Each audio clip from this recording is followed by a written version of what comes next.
Yo, good evening, everybody. It's Thursday night. It's We Talking About Sports. We're back with a new episode.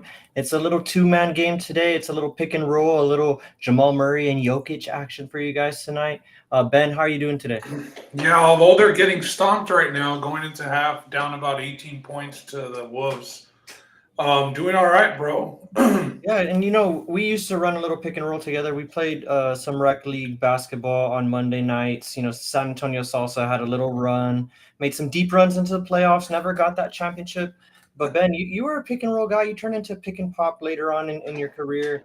You lacing them up nowadays? You trying to get back into it? Not at all, dude. Not at all. Ever after COVID, just intramural soccer tore my calf, and then basketball just wasn't the same anymore. So sticking to the links. Yeah, Got a that's why Saturday tea time this weekend. Wally's coming up there today, you go. so Yeah, gotta find looking new forward ways to the to weekend. gotta find new ways to stay competitive, keep those juices flowing. And Facts. speaking of that, we got a lot to talk about today. The NBA playoffs is going.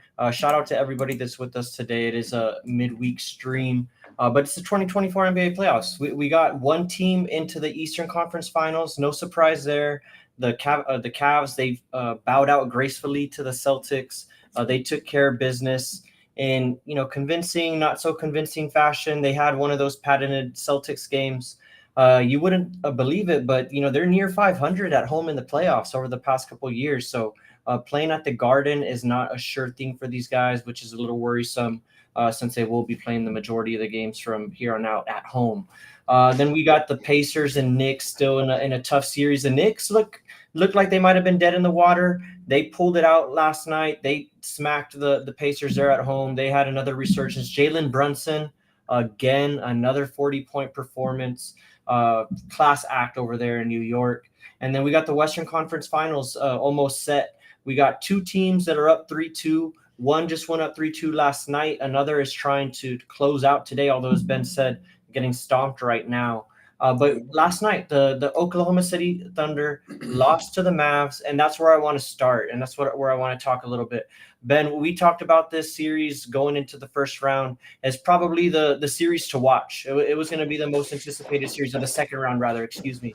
And it's been nothing but short of that, excuse me. The only thing you can say is maybe OKC, some of their role players just not ready for the moment. It's a lot of SGA and kind of where do I go from there? They're not knocking down shots. Luka, a little iffy here and there. What are your takes on this, Ben? I know you were on the Thunder on this side. I know it was a little bit because you didn't want to see the Mavs win, not so much because you didn't believe in what they were doing because they have been playing great basketball for the latter part of the year. But what are your thoughts on this series?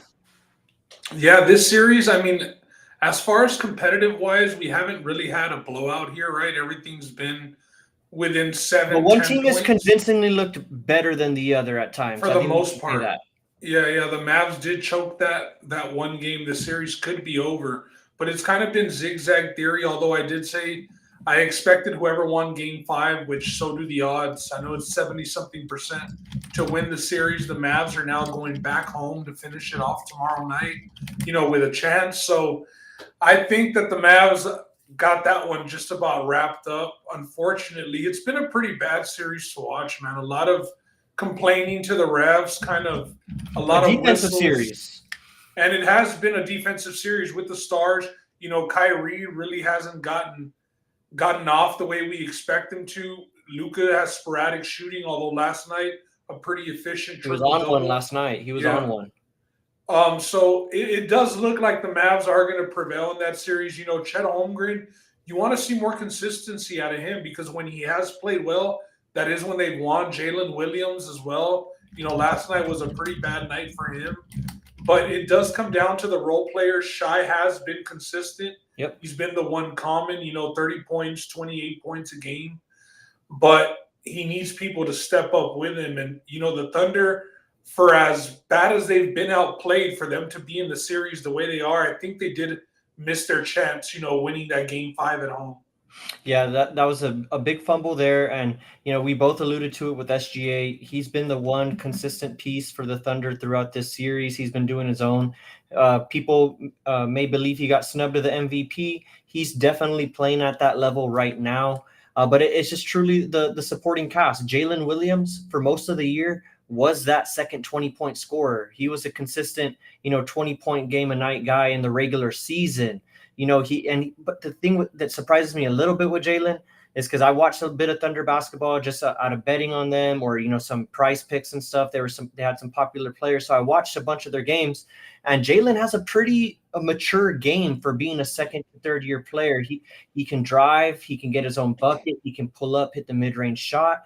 But for whatever reason in this playoff series, he has been non-existent. Last night, in terms of SGA trying to find guys getting involved, it turned into a little bit of hot potato at times, just guys not wanting to take that open shot. And that's what it comes down to in the playoffs. Your role players, your secondary, your ancillary options, they have to come through. The Mavs, their guys are coming through. PJ Washington, haven't mentioned his name yet, but he's been straight balling this whole series. He had two back-to-back, almost 30-point games, and then he followed it up with a pretty good performance last night. Ben, any thoughts on the role players here? I know you alluded to, SGA being the only guy there, but what do you think of, I guess, about the Thunder, like in terms of their matchup? I guess is what their lineups that they throw out there. Like, they can't put Giddey on the floor. They can't put Dort on the floor too long. They need him on defense, but he's not a good shooter. Then you're playing guys like Isaiah Joe and Kayson Wallace, who are unproven commodities. So when you really get down to it, what do the Thunder do here? Do you think it's lights out for them? Is there something that they can do? I don't. I mean, they tried it. They benched Giddey. Last game 5 at home, they started Isaiah Joe because they were just straight up leaving Josh Giddey wide open, letting him shoot. And they were just living and dying off of Josh Giddey missing threes. The Mavs were, but yeah, the role players, that PJ Washington trade. Even drafting Derek Lively, he's been really good this series when he's not on the free throw line. Daniel Gafford has shown his moments, blocking shots around the rim, really playing above the rim. And Chet is better than all those guys. It's just the consistency. And, not all those Mavs guys are consistent, but it's kind of another guy every night, except for PJ Washington. He's played pretty well the whole series. A guy that a lot of people wrote off, went and got that porn star pregnant and kind of was the laughing stock of the league for a while there because he got by an Instagram chick. But you get out of Charlotte, kind of losing culture. You come over here to a team that does have, playoff deep run aspirations, and he's delivering. He's bringing a lot of energy too. I know he's been in some pretty controversial plays, trying to stick up for Luka and kind of be the enforcer, but PJ Washington, man, really didn't expect him to play this well.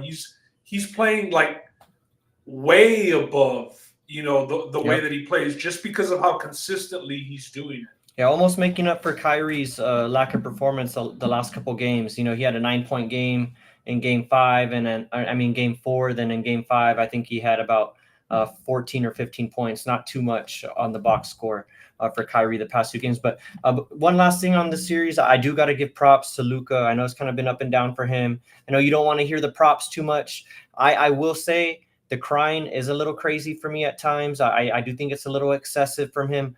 But with that being said, I do have to say this. The Thunder are playing WWE. They're playing football with Luka at times. Dort is not playing true fundamental defense. He is out there to put a body on him, put an elbow in the stomach, rough him up a bit. So I do got to give Luka a little bit of credit. But hey, it's been physical on both sides. I think in Game 5, the Game 4, the last game in Dallas, Shai was getting thrown all over the place. SGA trying to go into the rim. Very physical series, but just kind of want to give Luka a little bit of props because, they are throwing the kitchen sink at him, trying to stop him. Can't give Booger Boy props, bro. Come on, man. I'm glad you brought that up. And the young lady's name, I believe, was Brittany Renner for PJ Washington. Neither here nor there. There you go, Brittany Renner, the girl that Primetime brought to talk to his team about how, not to get played by an IG chick. Literally, what he brought her there on you go. for. Coach Prime, he's getting all those different angles there to get to these young men. But props there. Anyways, this next one, I would be remiss if we didn't spend some time. It's a game that's currently in motion right now, looking like it might be a Game 7. But I just want to start with how things have changed this last time that we were on the pod, or at least that I was on the pod, the Wolves were up 2-0.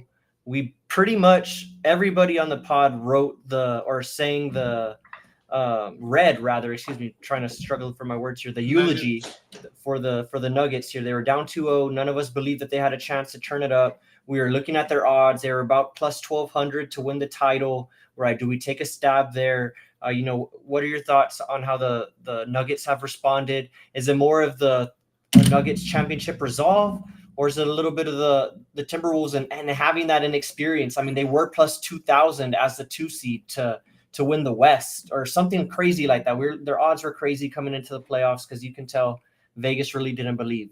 So is it a little bit of that, or is it more of the Nuggets just being the championship team that we've known them to be? I mean, I do think the Nuggets buckled down, but if you're Minnesota, I mean, you took both games on the road. How do you not win one at home? You're probably closing out tonight. Like we said, it does look like it's going to go game 7. But yeah, we all wrote the Nuggets off. We said they looked old. We said they looked slow, but they do have that chemistry. And then you have Aaron Gordon go crazy, for a couple of games, knocking down threes. Jokic is back, dropping 40 on Rudy Gobert consistently. Has Draymond Green up there on set, thinking he's got a good 60 seconds of stand-up in him. But that was a good bar, though. The we. That was a good bar. It was. But, this series, like, it's clearly going 7 now. I mean, from what it looks like, they're up, I believe, 20 here at halftime. So going back to Denver, the champs, 1 game at home. I mean, of course, we're looking ahead a little bit, right? Assuming that they're not going to blow this lead at home, the Timberwolves. But, man, they battled back, and now they're going to probably be favored to advance going into game 7. They'll definitely be the favorites at home, So it's going to come down to game 7. I don't know, this Timberwolves team, have they been in a game 7 together? I don't think that Anthony Edwards, I don't think so. Cat and them have been in a game 7, much less on the road. Yeah. Against the champs. So the Nuggets proved everybody wrong, man. That championship pedigree, that resiliency, that chemistry that we talked about a lot. I mean, now they are playing guys like Brown off the bench. They're getting away with playing some of these guys now that they're settled into the series. So, yeah. For sure. I definitely agree with you with the championship resolve for the Nuggets, but I also do think that there was a team here that was going to kind of, give way to this 2-0 lead. It's probably the Timberwolves and just their inexperience, if you really look at it, and they would be the team to kind of let this happen. I mean, they have guys like Karl Anthony Towns, who he's a good player. He's an all-star, fringe all-star for the most part. He's a double-double guy on most nights. We saw what he can do, putting up 80 or 70 points, whatever it was, even though it was in an L. But anyways, he's an inconsistent player in big moments like this, in series like this. You can't rely on him. He either gets in foul trouble or you'll look into the third quarter and he has like 7 points. And then the other thing, I mean, just at least just from how I'm looking at it, is once you start peeling back the layers, just like you do with the Thunder, after Anthony Edwards, it's like, where do you get consistent buckets? Where do you rely on your points? That's what it comes down to for me. I mean, in the playoffs, you want to at least have 2 to 3 consistent sources of points. And I know they were getting it done on the defensive side, but I do think some of that was, the Denver Nuggets' tired legs. We saw what that huge rest in between games 2 and games 3 did for the Nuggets. I think they had like the 3-day rest period or 4-day rest period, something like that. So they got their wind and they're ready to go. So there's a couple of things working against the Timberwolves here, in my opinion, that I don't think they would win a game 7 on the road against the Nuggets. So they get their best shot from the champs. I don't know if we saw them blowing a 2-0 lead. I mean, they were a freight train sweeping the Suns, and then the way they came out both of those games, handling the Nuggets. Yeah, I'm speaking in hindsight, 2020. It's hindsight for sure. Yeah. But now when you break it down that way, I mean, they do have the 6th man of the year, right? Naz Reid, who has underperformed a bit in the playoffs. He was one of those consistent guys, would be around 15 points, 13, 15 points a game. Pretty consistent. Mike Conley really hasn't done much, in the series. And like you said, Cat, just getting in foul trouble. Ant publicly said it, if Cat stays out of foul trouble and is on the floor, we're a lot better and we win a lot more with him. But Yeah. he still does that dumb, immature shit, Cat. So Yeah, because yeah, I mean, go ahead. no. That was what I Yeah. was gonna say. Yeah, and I'm not cutting on Bale because I do think that it's kind of a sham that Rudy Gobert is the defensive player of the year. I'm gonna sound like I'm giving him Bale, but what I'm saying is Rudy Gobert, good player for the role that you want him to play, right? You want him to be that rim protector, just that tree in the middle. You can put a couple of good defenders around him, force people to drive inside, and then you got a guy that's going to block almost everything or make you change your shot or whatever, right? That is the role that Rudy Gobert plays. That's why the Timberwolves traded for him. And say what you want about that trade, but it's helped anchor their defense and get them to where they're at today. He won the Defensive Player of the Year in part because of how good the team defense was and where they're at today. But when you take Cat off the court, you have to play defense if you're Gobert. You can't sit in the middle and play off ball because Cat or Naz Reid or somebody else is guarding Gobert. You become that guy. I mean, Jokic, excuse me. You become that guy guarding Jokic on the perimeter consistently. And that's where he kind of gets exposed. I mean, granted, there's no answer for Nikola Jokic in the NBA today as it stands. Nobody can stop him except maybe Wemby. But even then, I mean, that's a stretch, right? And I say that in tongue in cheek because really nobody can stop Nikola Jokic in the NBA today. But that's just kind of what I'm looking at too. Once you peel back and you really look at Rudy Gobert, he can get exposed at times. And part of that is because, you have guys like Cat that are in foul trouble. So, learning curve for the Timberwolves. I think they're another team that they're going to learn from this experience. You were talking about Naz Reid earlier, and the one thing that I was thinking about is same thing with Jalen Williams with the Thunder. They're just unsung heroes in the playoffs, right? And that's why a team like the Nuggets can take advantage at times like this and really use their chemistry that you talked about. And hey, they've been through it. They've been playing in these situations. Really, it feels like since the bubble, we've been seeing them run deep into the playoffs. So the Nuggets, I have a feeling they're on a crash course now, or they set themselves up for a crash course with the Celtics. I guess the only question that I have left for you before we move on maybe and start talking about the Celtics some more is, do you think – oh, shit, what was my question? I'm sorry, I blanked out. But I guess the question that I'm going to go with is, do you think anybody can stop the Nuggets at this point? I mean, the Mavs seem to have a lot of, they've been playing well late into the regular season, into the playoffs. They do have those games where they're pretty lackadaisical. They come out and, they get down 20 points off the rip. You saw it happen a couple times with the Clippers.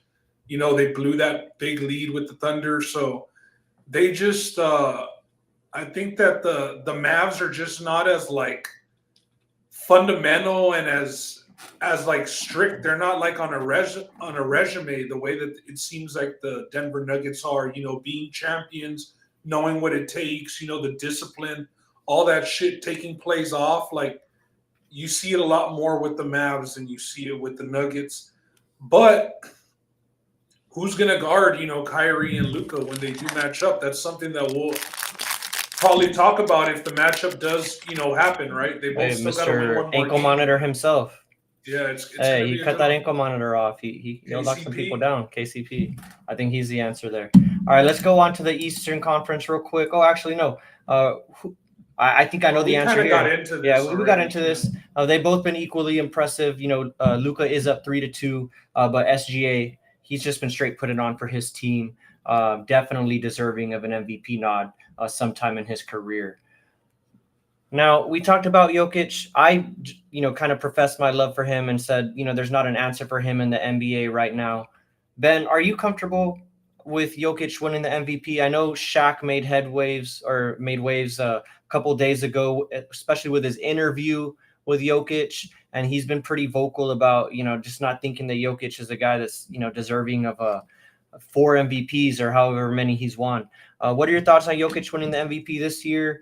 And really, I mean, the 2 or 3 other times that he's won it, when you look back at his legacy. Yeah, I mean, and when you looked at people's stats this year, it was a race between him, Shai, and, at third, it was a toss-up between Tatum, Luka. It ended up being Luka. But, I mean, it was pretty much a 2-man race. And there was a lot of people, with the Thunder being the number 1 seed in the West, saying, hey, Shai got this team to the number 1 seed. they improved by like 15 wins again this season. You know, just piggybacking off the previous year, their coach won Coach of the Year. A lot of people, and including Shaq, I think that's why we're talking about it, said, you know, I think Shai should have won MVP. Usually it's best player on best team that technically would have been Shai. But when you look at the individual stats, I mean, Shai is not even averaging a double-double, right? He's a 30-point per game guy for sure. But when Jokic is up there putting up close to triple-double numbers, you know, the Nuggets are where they are again. And then he's just unguardable. You know, we're here talking about him being unguardable. I know Shai, for the most part, has been unguardable, right? But it's the consistency, it's the efficiency. And that's, I think, where Jokic is, you know, superior to those other guys is he's not going to be shooting, you know, 5 of 20. He's not going to be putting up those bad, inconsistent games. And he doesn't always have to have the ball in his hands. He touches it, they run the offense through him, but it's not like, oh, let's see what Jokic does. Let's see what Jokic does. So he means a shit ton to his team, and it was deservingly so. I don't got a problem with it. You know, just a long-winded answer. I don't have a problem with it. I did have him winning it this year. Yeah, for sure. I maybe would have wanted to see Shai win it just because I do put credence in him taking the Thunder and being pretty much the sole reason for them being the number 1 seed, or the main reason. Don't want to say the sole reason. They got some good pieces there. But yeah, no problem with Jokic as the MVP. The last thing that I'll add to your point, because I think you covered up pretty well, is that Jokic is just a guy that whenever he gets the ball, you know he's going to do the right thing with it every single time, whether it's, like you said, just, you know, moving the ball along to get it to the next phase of the offense, or if it's him, you know, making the assist or hockey assist. I don't know what it is. Jokic, he's probably one of the most cerebral players that we've seen. And, you know, it's a pleasure to watch him being able to play. And it's just crazy because he's not the guy that's going out there and, you know, breaking somebody's ankles and hitting a crazy step back 3 like Shai, or doing something crazy that's going to put him on Sports Center. No posters. Although he does get, no posters. He does get on Sports Center. He's been unlocking his dunk package this series now. With his passes. Yeah, he had that nice breakaway dunk.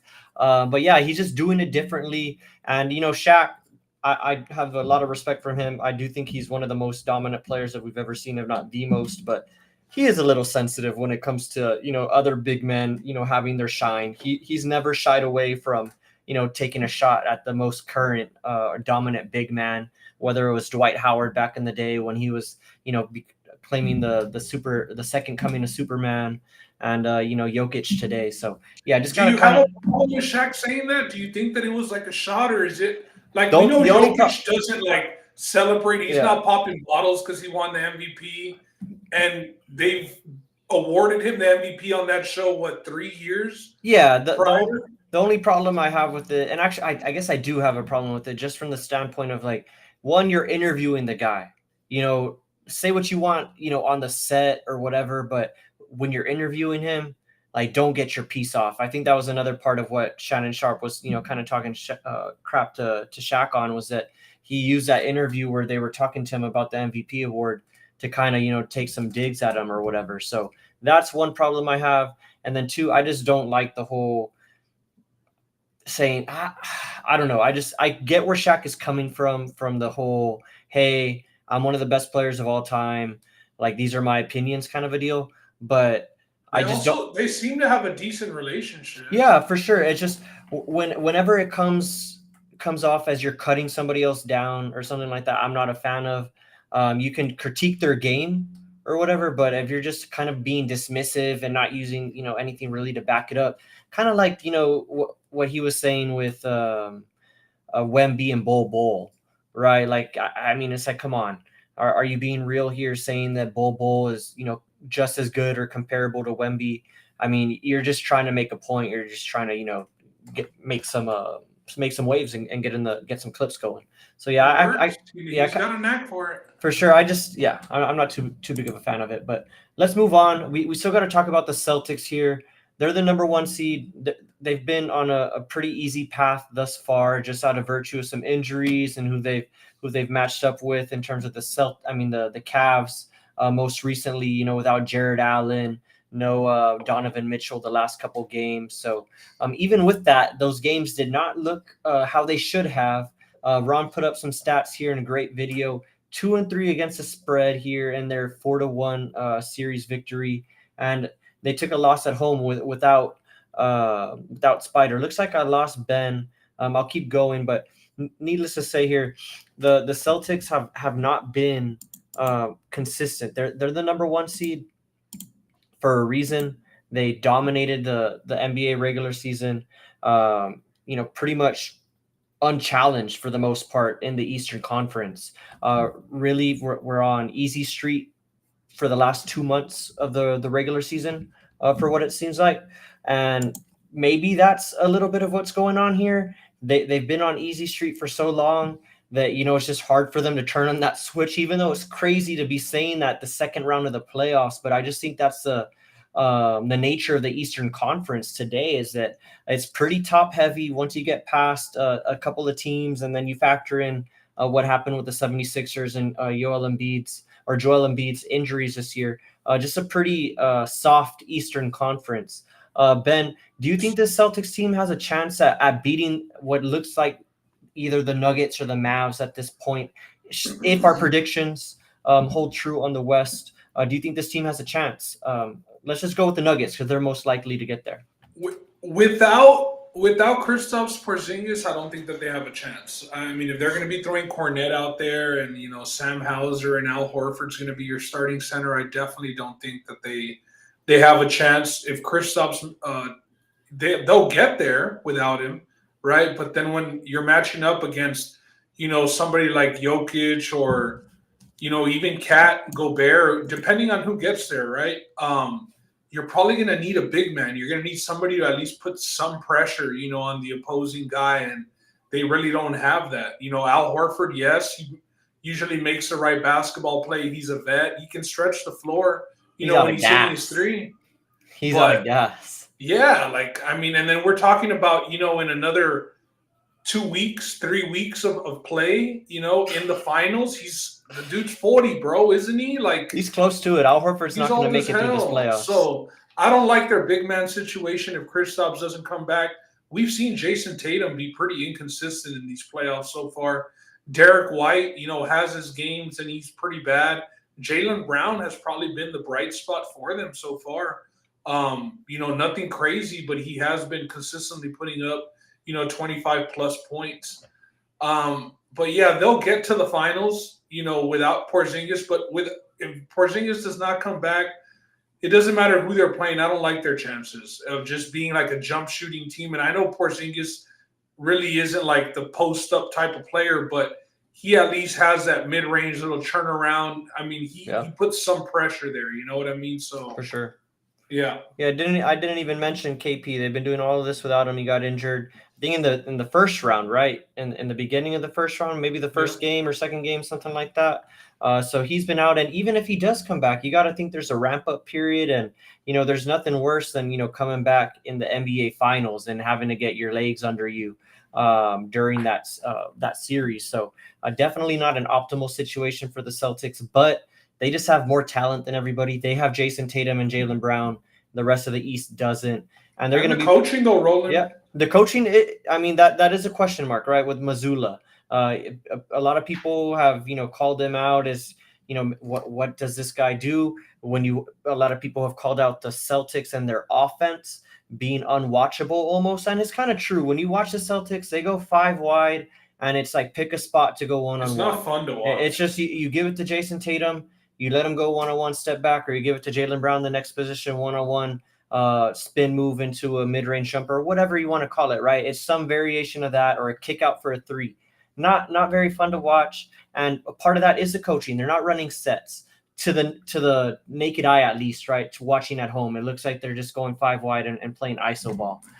So that also is not conducive of an NBA championship. I don't think a lot of teams have gotten by just playing iso ball like that. It's good enough in the East, and it's probably going to be good enough in the conference finals because they're going to be playing the Knicks without half of their team at this point, and then they're going to be playing maybe the inexperienced Pacers, who I don't think any of us give them a chance to beat the Celtics, maybe unless they get in 140 to 142 type games. with the Celtics. We're going to see totals in the 250s if these teams match up, the Celtics and the Pacers. So actually, I'm rooting for that to happen. That would be an exciting series. It in would terms of be. points. They'd be going up and down. Yeah, that would be insane. So I think that's all we have for NBA today. Like we said, the Wolves and the Nuggets are playing it out. I think they're about to tip off, or they already did. And the Nuggets are probably going to call it quits here in a bit. They're down 24 in the third, 66-42 is the count that I have, almost midway through that third period. So let's go on, because another big thing happened today, and it's the gift that keeps on giving. Actually, man, I keep on getting ahead of myself, but we can skip over this slide because we've talked about it at length. The odds enough. Yeah, so guys, the NFL owns the calendar year. We just got done talking about the draft. We've been looking and listening to all the rookies entering the rookie mini camps these past couple of weeks. We've been watching the rookie interviews, them get acclimated with their teams, meeting everybody. Mini camps, like I just said, are underway for the rookies, and the season schedule is finally here. We've known about this game for a little while, but we do got the Ravens and the defending champs, the Kansas City Chiefs, in Arrowhead, kicking it off Thursday night. Ben, what are your thoughts on this week one schedule, or just the schedule in general? I'll let you take it wherever you want. We're just going to have a little free-for-all here as we just go through the schedule and some games here. But yeah, what are your thoughts about the NFL season schedule release? Do you like that they make a big spectacle about it? And what are your thoughts just in general? I definitely do like that they make a big spectacle about it, because I mean, when the schedule comes out, so do the lines, and then you have people who go on there early, and even when you look at it, like you got the champs, they're going to be getting their rings with Lamar, a guy who's been waiting to get over the hump in the playoffs. Regular season, the Ravens kill it. They're coming in with Derrick Henry at running back now. Week one, I'm looking like that's got to be a Ravens spot. I mean, they're going to be standing there watching them get their rings. You're thinking no Rashee Rice for the Chiefs, right? God bless. So I'm really looking at that as a Ravens spot. It's going to be a badass game, but man, that's a lot of motivation for the Ravens. And then just real quick, I mean, even with the Steelers and the Falcons, you got two guys that are new QBs for the franchise, veterans, Kirk Cousins with the Falcons, and then unless Michael Penix, beats him out at camp. But then you got Russell Wilson with the Steelers. So yeah, and you got Justin Fields, kick returner. Yeah, that's a 50-50 game, I think, for both of those teams on their calendars. Maybe Steelers fans think that should be a win, but I'm really intrigued by that game and kind of the direction that both of those teams are going to go. That's a good call out. A couple of other games here before we get to our respective teams. And thanks to Ron for putting all this together. We do got a game in Brazil on Peacock, rather. They're kicking it off week one on an alternative streaming service. So for all of you guys that are out there, we got a week one Peacock game. We got Netflix games on Christmas. So beware, have your streaming services, have your subscriptions in hand. I read somewhere, if you want to watch every NFL football game this year, it's going to cost you upwards of $800 in terms of subscriptions if you want to go the route of NFL season ticket. Or you can go with what's it called, Gorilla Box or something like that. Not a plug, just saying there's alternative options, but it could get pricey. But anyways, Brazil game, you got the Packers versus the Eagles. I think that's an intriguing matchup. We see Jordan Love in his recent ascension. The Packers are one of the youngest teams in the NFL. That's a matchup to look out for. And with the Eagles adding Saquon, should be good. Then you got Caleb Williams, the number one pick, making his debut against the Titans. And then Rams and Lions are the Sunday night football nightcap. And then we get Monday night football, Aaron Rodgers making his second debut for the Jets, because you really can't count that first one, playing against the San Francisco 49ers. Ben, any of those games catch your eye and want to speak on a little bit? Yeah, I mean, I'll actually highlight on another one. I see that they got the Chargers at home against the Raiders. I mean, that's a pretty nice one for Harbaugh, right? It's a little softball. Yeah, dude, that's a good start. That's a 1-0 start. But the Lions and the Rams, we'll see the Rams with Aaron Donald retiring on the defensive end. A big locker room guy, one of their team captains. But that offense is going to be, buzzing week one. They should be healthy. Cooper Kupp, Puka Nacua, back at running back, your boy. Yeah. what's the running back? Kyron Williams. Kyron Williams. There you go. Oh yeah. And Matthew Stafford. So that should be a really good Sunday night game. Should see a lot of points in that one. Looking forward to it. And then I wanted to talk about Jaden Daniels as well. Nice. The Commanders with another game like against Baker Mayfield. I mean, for a rookie QB, and especially, you know, for futures and whatnot, if you're going to Offensive Player of the Year, Rookie of the Year, you know, obviously Caleb Williams is going to be the favorite in all of those. I haven't seen the odds myself, but he has a pretty easy game week 1 as well. But, you know, Jaden Daniels and the Commanders could start off on the right foot. You know, I know Baker got Mike Evans back. They're going to be respectable, but I do like those matchups for those rookie QBs. I think, you know, I start talking fantasy football real early, but, bro, you could start both of those guys week 1, you know, depending where you draft them based on those matchups. I think both those guys have a chance to be fantasy relevant for sure throughout their rookie year, like we saw some other rookie quarterbacks. And then I'll be remiss if we didn't talk about, you know, the opening week games for our two teams here. I'll start off with yours, divisional matchup. We got the Texans opening up in Indianapolis. They are 1.5-point favorites, I saw on DraftKings as of this podcast. Ben, you excited with the matchup? You like opening up divisional? You scared of Anthony Richardson? I don't like it. I'm scared of Jonathan Taylor. I don't know what to expect. Anthony Richardson might be concussed by the second drive, but I'm scared of Jonathan Taylor. You know, stopping the run. You know, the Colts usually have had a good offensive line dating back to the Peyton Manning years, right? Jeff Saturday and all of them boys.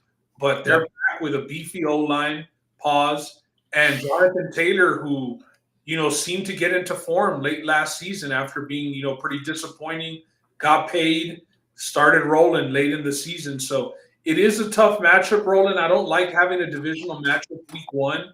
I mean, I know now with the 3 preseason games, you know, the starters might play in one of them. I don't know if they play in more than that. So I would rather, you know, play a non-division game week 1, but still favored on the road. You know, Richardson coming back from a season out and a lot of hype with Diggs and the boys. So I think really favored. And the Texans do pretty well against the Colts ever since Peyton Manning left. I mean, to be fair. So, yeah, I don't like the division game. I think it's a winnable matchup. I mean, it's not like they're starting off against the Chiefs or the Ravens week 1. Yeah, I could see a good 24-20 game there. I definitely lean towards the Texans in that matchup, and hopefully CJ Stroud picks up right where he left off their week 1 for the Texans and maybe ascends towards an MVP. Who knows? I think Texans are plus 2,000 to win it all this year. And then the Cowboys. We open up with the Cleveland Browns, also on the road in Cleveland. I think the Cowboys are 1-point underdogs. I think before going on the podcast, I checked the odds. They're 1-point underdogs. They're favorites in most of their games, I think, but they are the underdogs here. I honestly don't know what to expect this week 1 game. I know you got Deshaun Watson. He had an up and down year for the Browns, but you have the Defensive Player of the Year. You got that vaunted defense. Nick Chubb is probably going to be back, I think, trending towards that. So we'll see what the Browns have to offer. But for me, it's just more of, you know, what are you going to get out of the Cowboys, especially week 1? A lot of it has been made about their lack of activity in the offseason, which we'll talk about, you know, when we get to our divisional breakdowns. But, hey, at least Zeke is back. I think that means we're all in. I'm not sure. But just glad that we're talking football. I think that's a tough matchup to start the season. Oh, yeah. It's a terrible matchup. Terrible matchup on the road. You're going up against a tough defense, somebody that's really going to test you. And some of your question marks on the offensive line, too, if you're the Dallas Cowboys. No Tyron Smith. You replaced them in the draft, and I think we're going to, you know, make do other ways. But two new offensive linemen for the Cowboys, the guy from Kansas State and the tackle out of Oklahoma that we drafted, I believe, in the first round. So a big game for the Cowboys week 1, especially for that offensive line going up against Myles Garrett. And you know what Myles Garrett does. So might be a long night or a long day for Dak. Not looking forward to that. And then, you know, the much talked about Thursday night football games here, nothing better than, you know, you might be having a bad week at work. You might be going through something, or you just might be itching for some football. There's nothing better than Thursday night football. I know in the past we've complained about, hey, the games aren't the best. Amazon, what are we doing here? Thursday night footballs are on Amazon now. That is the case, right? That's why I have this little Yeah. Amazon thing here. So a lot has been said about Thursday Night Football, but needless to say, it's football during the week, and we're not going to complain about that. And we got some Thursday night games to talk about. I'll just look at the list here that Ron has, and then Ben, if you have any games you want to talk about, we'll go to it. Jets have 2 Thursday night home games. They got that first game against the New England Patriots on September the 19th, and then they play Ben's Texans on Halloween. That should be a fun matchup in Week 9. Then we got Black Friday games again. I believe that's going to be the Raiders and the Chiefs. Then Week 7, Sean Payton makes his return to New Orleans as the coach of the Denver Broncos. And then I think Ron's alluding to that we're going to get a wild card game on Thursday night. I don't know how that's going to play out. That's definitely interesting. Ben, anything here piquing your interest? Something just that kind of pops out to me is there's a lot of division games being played on Thursday night.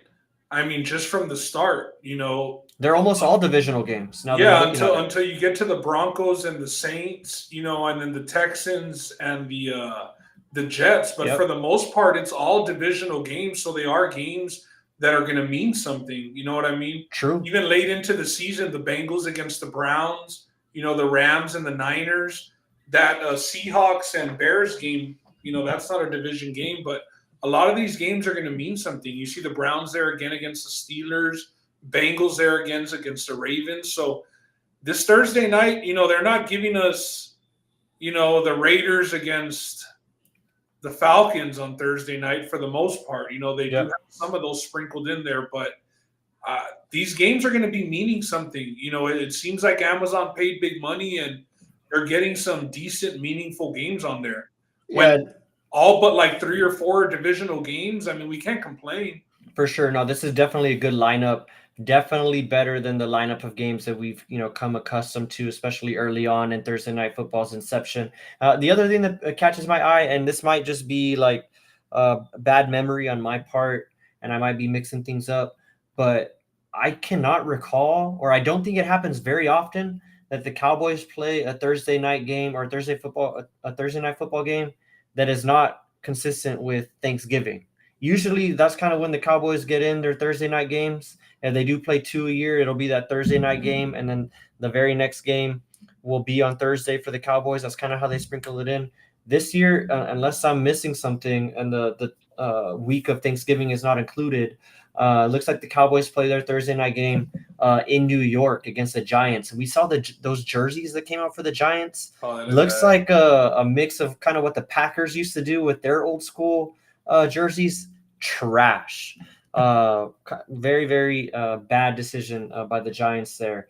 And we just on the topic of the Giants, you mentioned it with Jaden Daniels and Offensive Rookie of the Year, and it kind of slipped my mind. But now that we're talking about the Giants again, saw Malik Neighbors and Jaden Daniel. They had a bet to win Rookie of the Year. Whoever won had to pay the other $10,000, and then the bet was canceled for whatever reason, and people were just joking around that it's because Malik Neighbors finally realized that he's going to be catching balls from Daniel Jones, so kind of backed out on that one. But yeah, Thursday Night Football. It's just with all the gambling shit. Yeah, for sure. Yeah, I don't want any of that going on. But yeah, Thursday Night Football got some good matchups, especially later on in the year too, especially when you talk about the December 5th game with the Packers and the Lions, and then you got the Rams and the 49ers there, and Browns and Bengals. So yeah, good slate of Thursday night games. Let's see how they deliver, because you got to play the games. Some more primetime games here. Yeah, some more prime times. The Sunday Night Football, the Sunday scaries, right when everyone's realizing they have to get back to work and maybe do something they didn't finish the week before. Not talking about myself personally, but anyways, you've been there. It's a Sunday scaries. A bailout game. Sunday night, the bailout game, exactly. You need something good to happen, either for your betting world or for your fantasy football life. Week 2. Great matchup. Bears versus Texans, Sunday Night Football. Caleb Williams, CJ Stroud, great quarterback matchup. Week 4, you got the Bills playing the Ravens. That's a great AFC matchup there. Week 8, Dallas at San Francisco, great matchup also. And then Week 14, Ron pointed this out. It's Jim Harbaugh versus Andy Reid. It's the Chargers versus the Chiefs and the AFC West matchup. I don't know if that's the first time those teams link up, but it's going to be a good barometer to see. Or actually, it's week 14, so it's going to be an important game nonetheless. Ben, your thoughts here on Sunday Night Football? Yeah, I mean, both of our teams are on here a lot. I mean, the Texans play twice on Sunday Night Football. The Cowboys are on here 3 times. Yep. But, tough games also. Really physical games for the Cowboys that we've talked about on primetime. The Browns, and you got the Steelers, and you got the Niners. These are all teams that play really physical football. So you mentioned that second game, man. Hopefully we're going to be in the house for that one. And NRG, the Texans against the Bears.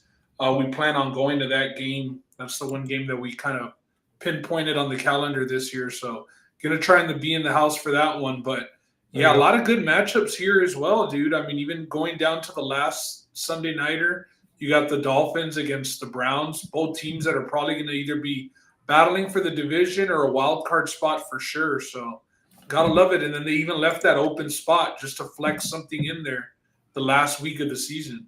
Yeah, because no one wants to see that Cardinals versus Seahawks matchup at the end of the year or something like that gets slated in their preseason.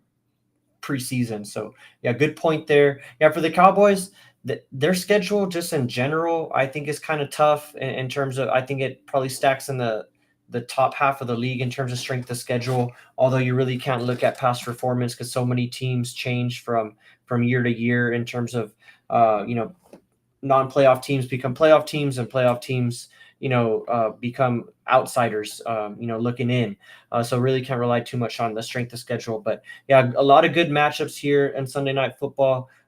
Obviously my eyes do go to that Cowboys and 49ers game. I think we're going to know a lot about those teams by that point. And then that week 2 game that we talked about just now, Caleb Williams going in and playing the Texans. And also by that point, I think we might know a little bit about Caleb Williams. Is it going to be, just running and gunning from the go, pretty much like we've seen some of these other quarterbacks going, or are there going to be some growing pains? So we're going to find out a lot of things early on here with some of these matchups. Anything else you want to touch on here as we look at Sunday Night Football, Ben? No, I think we pretty much touched on everything for now, first impression wise. Yeah, and then other notable matchups as we start to wrap it up here on Thursday night.